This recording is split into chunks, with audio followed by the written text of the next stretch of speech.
Director of Organizing for Healthcare Now. We're a national organization that believes that healthcare is a human right. Who else thinks healthcare is a human right? Let me hear you.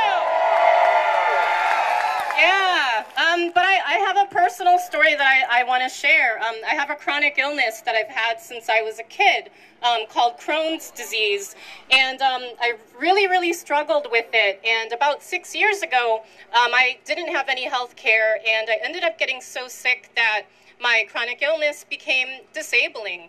And because of Medicaid and Medicare, I was able to go back to school, get a master's degree because I got healthy again, and I'm working again.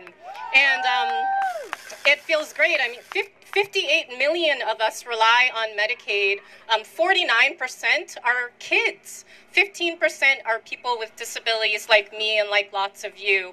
And like other people have said, if we had cuts to these programs, we would see increased illness, disability, poverty, and death. And we can't let it happen. You're not going to let it happen. I'm not going to let it happen.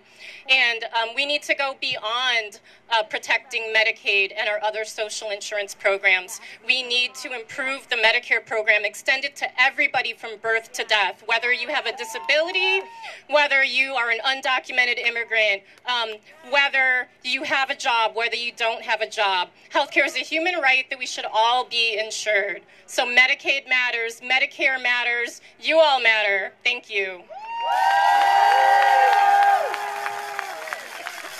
Jason.